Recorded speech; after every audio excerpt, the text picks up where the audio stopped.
Bonjour à tous et bienvenue pour une nouvelle vidéo sur les contrats de distribution sélective.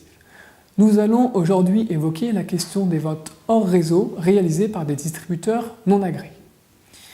Un réseau de distribution sélective permet à un fournisseur de sélectionner, sur la base de critères définis, des distributeurs qui seront les seuls autorisés à vendre ses produits. Afin d'assurer l'efficacité d'un tel réseau, celui-ci doit être parfaitement étanche.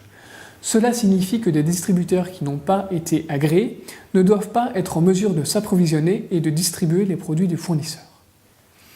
À cet effet, il peut être introduit dans le contrat de distribution sélective une clause selon laquelle le distributeur agréé s'interdit de revendre les produits à des distributeurs qui ne font pas partie du réseau.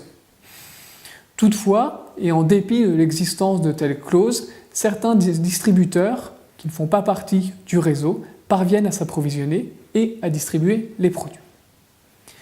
Afin d'engager la responsabilité de ce distributeur hors réseau, le fournisseur devra d'abord prouver la licéité de son réseau de distribution sélective au regard des règles de la concurrence. Si cette preuve est établie, il pourra engager la responsabilité civile délictuelle du distributeur hors réseau sur plusieurs fondements. Il pourra d'abord invoquer la tierce complicité à la violation de l'obligation du distributeur agréé de ne pas revendre les produits à un distributeur non agréé.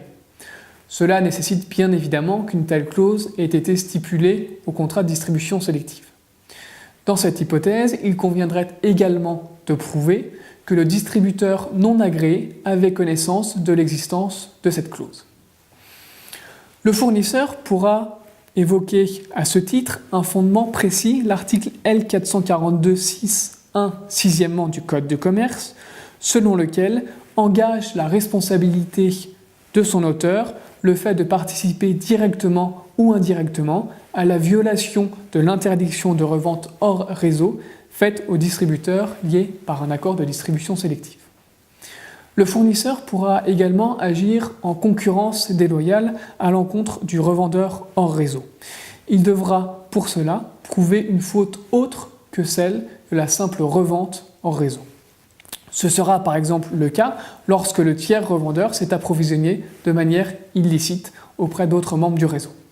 Ce sera également le cas si le distributeur hors réseau porte atteinte à la marque et à l'image de marque du réseau.